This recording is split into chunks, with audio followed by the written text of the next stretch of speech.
Maize is one of the major staple foods in Uganda, providing over 40% of the Uganda's daily calorie consumption. To meet the country's maize demand, most farmers grow some maize on their land, with over 2 million Ugandans counting on maize as their main source of income. When you want to get into pig farming, right? If you want to get into the whole piggery aspect of things, particularly as a producer, you're going to need to actually grow your feeds first. Your pigs have to eat. And believe me when I tell you, when it comes to feeding more than 10 pigs, it can get very costly very quickly. This is a lesson that we learned the hard way.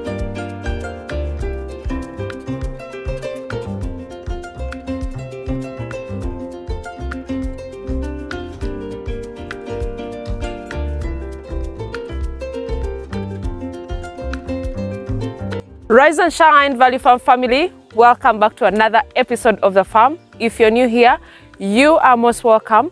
Please consider subscribing if you haven't already, and also turn your notification bells. And of course, to all our returning subscribers, thank you so much. Thank you so much for being part of the family and also being at the farm today. We are happy. It is a very gloomy day, but we are really happy to be here. The rains are still on. We don't know when the rains are ending, but at least we are happy as farmers that we have our crops growing as well. We have the maize right here. As you can see, we are in the field. I also have my co-director on standby who is going to say hello to you guys and also say something. You are most welcome. Wow. Hello, everybody. My name is co-director Grafton. I'm standing here at in the field, as my partner just mentioned. And the day is dreary, but I see, because we're farmers, that the good Lord is trying to shine on us, because though the clouds are very thick, but I can see the sun trying to make a cameo appearance, even for a few hours. It must come out and show its lovely face. However, you know, the reason we actually wanted to show you guys this in the field, we always make the comparison, you know, in life, not every doctor or dentists or farmers or brands of maize in terms of seeds are created equally, right? Some will definitely have a little bit of edge over the other. In some cases, you know, I have to give DK777 a lot of credit. And this is not a paid endorsement. We're not being paid for this, but we planted different types of seeds. And let's just say the DK did its thing. As you can see behind us, they're growing extremely well. And we'll also show you guys the difference with another brand, right? That we planted, which shall remain nameless, but many farmers planted the same maize. But when you see it, you're gonna know where it's from and the fact that it's not growing, okay? And so ultimately, you know, why are we standing here? You know, as a company, we pride ourselves in actually sharing you guys everything we go through. Yeah. I think that's actually the most valuable part of the lesson, as you joining us on this farming journey, because let's face it, right? We're growing, we're learning, we're developing. You know, as we grow, and the farm, us too, as people, as farmers, we're also growing and developing. And so we always tell you guys, when it comes to farming, you know, you're gonna make mistakes. True. But the most important thing is you have to learn from it. And, you know, when you do experience setback, use it as fuel in your engine. In your motor or engine, whatever analogy that makes sense to you guys, right? Yeah, sure. You don't just lay down, you know, just like in life, in relationships, right? You know, not everybody's going to be lucky to find a high school sweetheart and then ultimately have that one person for life. That is true. Some of us might actually have to, you know, try different partners. And in farming, you might have to actually go through different methods of farming, right? In order for you to find your footing. You may start out in this journey wanting to go into poultry, and yet you may end up finding yourself, you know, opening a feed mill instead. Many people in the apiary business, right, wanted to actually have 300,000 bee hives. You know, I know that's hyperbole, but then they find themselves going into the processing aspect of the whole bee line of business, right? So when it comes to this, we always preach to everyone. You know, you guys know Value Farm is a mixed farm. We're very proud of that fact. We have a fair amount of pigs at the farm, right? But we take the balanced approach. And we always tell you guys, if you're gonna be in this business, when you wanna get into pig farming, right? If you wanna get into the whole piggery aspect of things, particularly as a producer, you're going to need to actually grow your feeds first. We know it's not sexy. Most people just think about opening the business. Next day, they're on their way to the farm to pick up their piglets, and then they take the babies home. And then within like 3 to 7 weeks, you know, they start feeling the pain, you know? True. 12 piglets are very beautiful. They're very, very sexy. They're cute. But guess what? Like any children, your pigs have to eat. And believe me when I tell you, when it comes to feeding more than 10 pigs, it can get very costly very quickly. This is a lesson that we learned the hard way. You understand? You know, the hard way. And I know not everybody have an abundance amount of land. The beauty about raising pigs, you don't need, you know, 100 acres of land. You know, you can build your piggery on less than a quarter acre, you know? But by the same token, when it comes to the feeding aspect, you might want to go and actually lease land, you know, from your neighbors, or even if it's away from where your farm is located, just to plant your maize, just to plant your soy, right? So that way, when the time comes, when maize becomes scarce in the market, you are well insulated from the price fluctuation, so that, you know, as you control that aspect of the business, then you know you in it for the long haul. Wow, talking about fluctuating prices of maize, it has been crazy, especially like in rainy season. The maize is not there. When you go to these machines, the price of maize can go up to like 2,300 per kilogram. So imagine if you're going to purchase like a ton of maize for your pigs, like a ton for maize brand. If you're purchasing a ton for your pigs, maybe 2 tons, it's gonna be expensive. You also talked about you leasing land. The other thing that you can always do, if really you're at the age, you can also buy from your nearby farmers at your village, so that you can definitely save, because when you go to these millers, they're going to sell to you more expensively. Another mistake most farmers out there do is replanting the same maize. Like you harvest it, keep it, then you replant. Most times it does not really produce what you expect. So it's better for you to go for planting maize at the shops. Container Village in Uganda, that is where you can definitely get this DK 777. They're really good brands, and even if you're really lucky enough to get someone who is really trustworthy, because also this is another mistake. When you go to these shops, they will tell you, oh, this will grow very fast, this is really a good one, yet it is really fake. So you go there, they lie to you when you go and plant, and it's just really yellow. We shall definitely show you guys how that yellow maize looks like. So miserable, you don't get anything out of it, yet you really invested so much money in the maize. But I'm really so happy we took this step to really plant some acreage, good acres of maize at the farm. Yeah. And even we have some other part for the soya section, that other side, we shall definitely show you guys. So at least we planted the maize, we planted the soya as well, and I'm really happy. And even the last season, we planted a fair amount of it. It helped us a little bit, but at least this time it's going to take us for some good time. Maize planted for grain has a different seeding rate to maize planted for silage. Other factors that influence the rate are annual participation, length of the growth season, soil type, soil fertility, planting date, and hybrid maturity. It was our fault, and it was a colossal failure in terms of management as well, because we had the seeds here. True. We had very good seeds, quality seeds. You know, that was enough to plant more than 20 acres of maize. True. To be honest with you. True. But then again, there's a lot of pretending managers out there, even though like you can set the agenda for your farm, right? But unless you physically on the ground all the time, you know, you might come back and you might find yourself in a pickle. And in our case, we were busy traveling to Rwanda, traveling to other places, sourcing for other aspects of the farm. Remember, as a company, we've made no bones about the fact that we are a livestock first company. But then we also left clear directions, as well as the materials, to plant more than an adequate maize for both the staff in terms of food, as well as additional maize for the animals. Same thing in terms of beans, in terms of, again, food for the staff. But then again, when you're not physically there, you can have a manager that you tell them, hey, you know, you take this section, which is 7 acres, and then there's another 3 acres across that's those 7 acres, and you come back and they decide to just plant 2 acres of maize. That's and true. then you can leave money for the tractors to come and actually till your land. And then they literally not only forget the tilling of the land with a tractor, which I don't really necessarily endorse, but you do what you have to do, right? Some soil are more stubborn than others.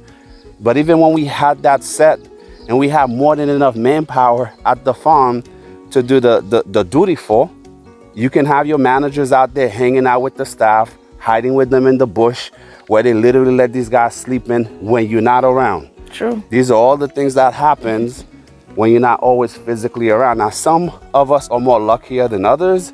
Some of us actually have people who care about what they do. And yes, even if you're not around, they have that sense of pride in their job and wanting to do a wonderful job for the company that they represent. And whether you're on their neck or not, they're gonna do the work. But it's very rare to find that, especially here in the region we're in. That is So for those of you out there, you know, this is, again, life lessons that we've actually learned on the ground, in the farm, you know, getting our fingers burnt, as they say here in Uganda. But the reason we tell you this is so that you are armed with this information before you start or as you're starting, so that you don't falter coming out of the gate. Let's face it, no one has endless funds. You know, some people, many of you that are just starting, you're only gonna get one shot. And we hope by finding this information we provide here and sharing our experiences, that we give you a better chance of actually hitting your target with that one shot that you have. Wow, that is very interesting. You know, when the maize is planted off season, or maybe when the season is ending, it will never grow.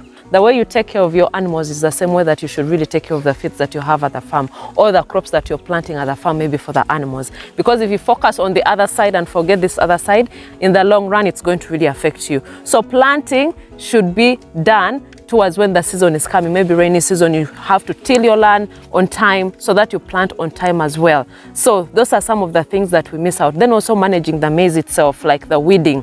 Like, you have to really weed. You have also to put fertilizer on this maize here as well, by the way. Luckily for you guys, if you're doing this, you have your pigs, right? And you also have your goats. Yep. Many of you have your sheep. So you can use organic fertilizer as you're preparing the land to plant. I'm sorry to interrupt. No, Please it's okay. Yes, you have to really prepare your land properly so that you can get even better yields, better products, like for the maize. Then also weeding. Sometimes you weed maybe twice, depending on how the weeds really grow very fast around the maize. So you have to really manage. You also have to come and check, because sometimes if you're reluctant and you don't even go to your garden and see what is really happening, sometimes there are even the squirrels that come. Are they squirrels? They're called grass cutters. Grass. Okay. Here we call them squirrels, right? They're grass cutters. Grass cutters, okay, like grass cutters that can really come and remove when they're still like very, very young. So you have to always monitor. If you're to replant, please replant as well, so that you can be able to catch up with what you really want at your farm. And not just that, you know, another hard lesson that we learned. Yes. I never knew this until I came to Uganda. What? I remember one time we were actually in the field checking on our soy. Yeah. And we were walking through the maize, and I kept on hearing this sound. It sounded like cicadas, right? And I was like, what is that? And then as I was walking through, and then at the time, I forgot who, I think it was either Mr. Charles or one of our partners on the ground. They're like, actually, those are the termites. The termites, yeah. If you have termite hills at your farm, on your land, and you don't find a way to actually get rid of those termites, guess what? They don't just eat wood.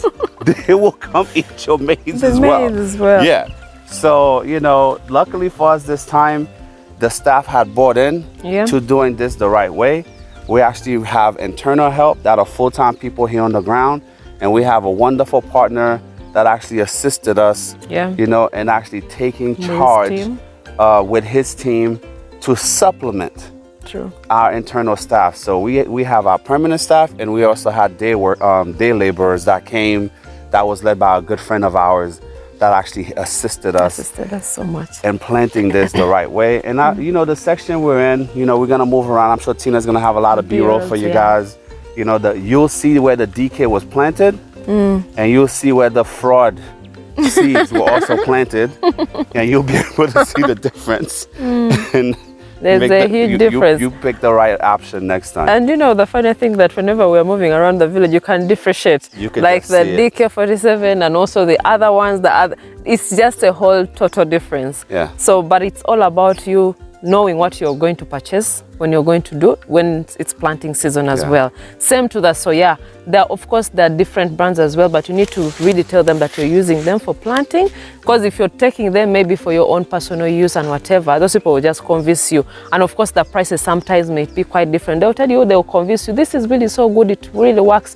It doesn't. So you need to be, I don't know how we can really do about such trustworthy people who can really give us trustworthy seeds. Another point I want to make, and this is near and dear to our heart, because many of you always reach out to us to see if we can do brand deals, partnerships. You know, we actually had a client, not a client, but a company that actually reached out to us that actually has sent us, you know, this particular seeds that they actually wanted us to endorse and try. And luckily for us, we stood by our principles, and we decided that, you know what, we're not going to endorse anything until we actually try it first. And they sent a fair amount that we ourselves, we were not going to plant. We were actually going to give out those seeds to our neighbors. But something in me, you know, after a lengthy discussion with my business partner here, say, you know what, let's try it on our side, because if something goes wrong, at least we can absorb, you know, whatever come our way if it doesn't turn out so well. And now we look back, imagine had we given out all that seed to our neighbors and it didn't work out. You know, and people wouldn't want to hear, oh, it's from the company. They would just see that it came from us. So, you know, if you guys ever see us make an endorsement here for any product or for any company that we actually work with, know it's something that we tried and that we believe in it, because if we don't, we're never gonna bring it to you guys, right? Especially, you know, everything from the IMO solution, you know, that we've shown you guys, even what we use for our spray, for tick management, right? These are products that we use. We don't get paid from these people, but if it works for us, we want you to know what's on the market, what's available, so that you yourself don't make the mistake of actually, you know, suffering through trial and error. Yeah, that is so true. Do you know the beauty about mixed farming? I know most people, I remember I've been talking to so many people who really look at us as if we are not even serious, because we have so much going on. I know. They're like, okay, why do you have all that in your farm? Why can't you just concentrate in one thing? But let me tell you guys the beauty about mixed farming and where I'm coming from. If we didn't have our rabbits at the farm, the rabbit urine that we are using to spray, especially the soya, for the pesticides, guys, that has really helped us so much. Our friend who aided us in planting a good portion of this garden we're standing in right now, he was telling me yesterday, we usually have our debrief every every other day. You know, we spend a good hour just talking, strategizing next season, what are we gonna plant, how are we gonna switch it up. And he was telling me many people who decided against DK777 because it's a premium brand, it's a premium quality product. Many people can't really afford it. Right? Not everyone was able to afford it. But he says a lot of people planted the other brand, which shall remain nameless. And his words, not mine. He said all those people are crying. And the reason I want to make sure I drive this point home, that's the reason why we have a mixed farm. Because many families here in the region, they just do mono, right? Just one crop or one specific animal. In our area, a while back, not too far from here, we were hit with foot and mouth, right? And one family lost almost 60 cows to foot and mouth, partially because they never vaccinated. And another thing, that's all they have, that's all they know, which is okay, because you know, that's the tradition for many of our people here in the region, right? Many of our colleagues, they either just do goat, they do poultry, they just plant their maize every season, or they plant their beans. Some might do a little bit of groundnuts. But why do we always tell you guys the reason we actually chose to do mixed farming? Because if one aspect of it happens to not produce to expectation, you still have to feed yourself, you still have to send your kids to school. But when you plant 10 or 15 or 30 acres in many instances for some of our neighbors, and none of that maize grows, that's an entire, forget the season. that's an entire year loss. You understand? So we always try to reason with you guys that are out here that find this content. We're not here to glorify anything or anyone. We practice what we believe. True. And if we find something that works, we're gonna bring it to you. Just like if we face challenges, we're also gonna bring them to you. There's no shame here. There's no shame in learning. You know, the only shame is if you've been taught a lesson by your ineptitude when you try to actually accomplish a goal in farming, and if you face a challenge and you refuse to learn from that lesson, then that, my friend, is on you. You know? That's true. So hopefully you guys found this video in time and it can assist you for the upcoming season. Exactly. But guys, we really appreciate you. If you've learned one or two things, please leave your comments down below. And if you have any suggestions, in case you have any comment, please leave it down below as well so that we can learn from each other. I know you guys are in different locations, you know, you have different ways of how you plant your maize as well. You can also share with us your ideas. We can also share what you have in your region so that we can learn from you as well, because we are here to learn as well. What we shared here is in our region, so it may be different in your side. So also let us know what procedures that you follow when you're planting, you know, when it's planting season in your side, so that other farmers can also learn. But we really appreciate you guys so much. If you haven't really checked out our social media platforms, I don't know what you guys are waiting for, because we have Instagram, that is Value Farm UG. Facebook is Value Farm. TikTok is Value Farm. Go see behind the scenes and also some sneak peeks of what we do at Value Farm. But we really appreciate you guys so much. Till next time. Bye. Bye.